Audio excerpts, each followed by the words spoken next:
Today's date is April 27th, 2018, and I'm starting to see locally a break in GPU prices both at retail and on secondary markets. With crypto values starting to fall, some miners are starting to sell off their graphics cards. But should you buy one?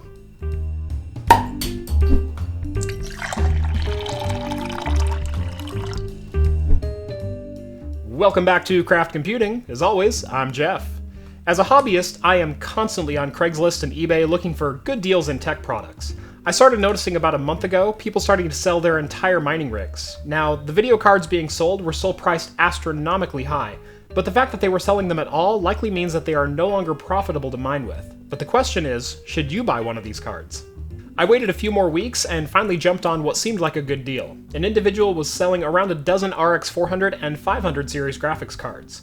Now, most of these were the RX 560s, but he did have two Sapphire Pulse RX 580 8GB cards listed at $300. This is still above MSRP, but it's a reasonable cost, especially given where the market has been lately.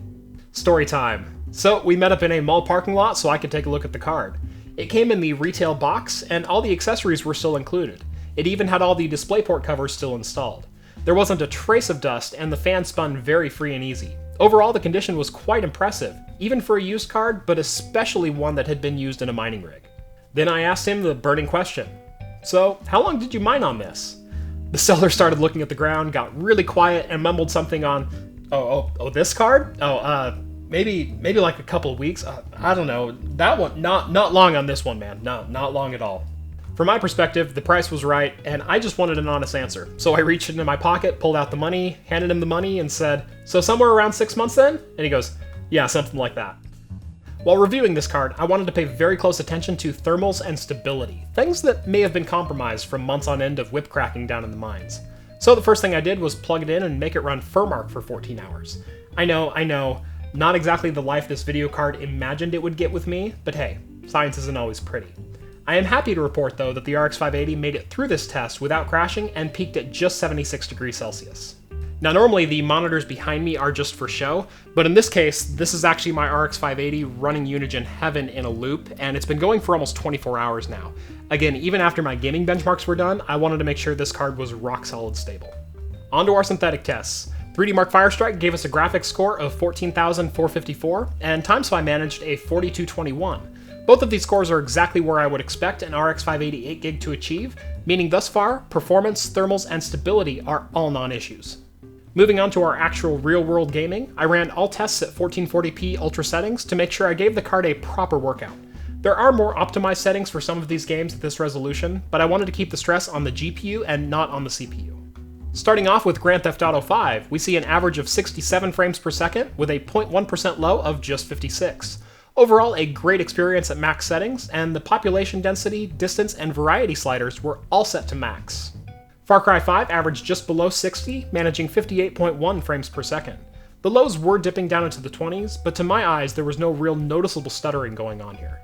Ghost Recon Wildlands is a title that did struggle at 1440p on the RX 580, managing just 41 frames per second. Although again, we are at max settings here.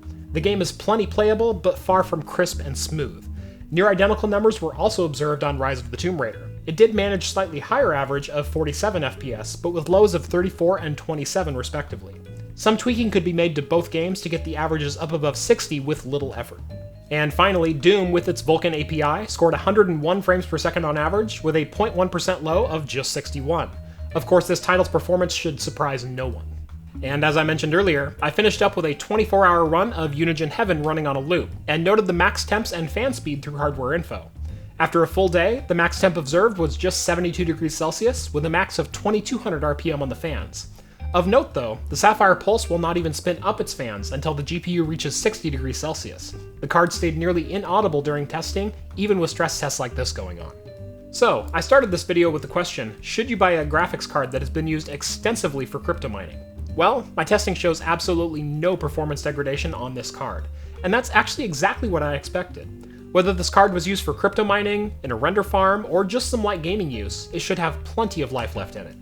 My advice is just use common sense and evaluate the miner's card the same way you would any other used graphics card. Make sure everything is in good physical condition, make sure the fans spin freely and aren't binding or grinding. How clean is the card? If possible, test the card before you buy it and make sure it does post and run a 3D application. Once you get the card home, make sure you test for any thermal or stability issues. If needed, you can always replace the thermal compound. That was not needed on this particular card, but it's typically a good idea on graphics cards that are more than a year or two old.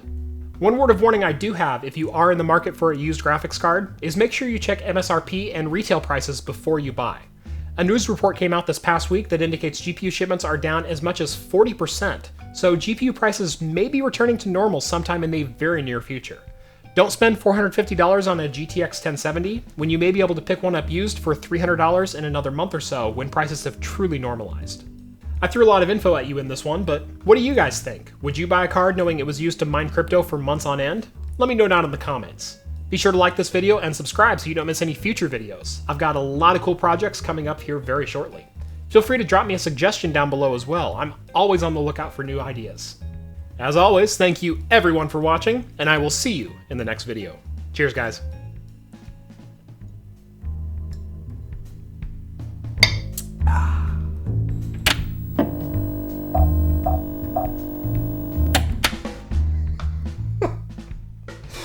Okay. I just got a random Google Hangout message. Hello, how are you doing? My name is Hawa, and I'm 32 single woman. I am new to this site and looking for a partner to share my life with, so if you are interested in getting to know each other, give me your ID, so I can send you a note and picture of me, and then we can move from there.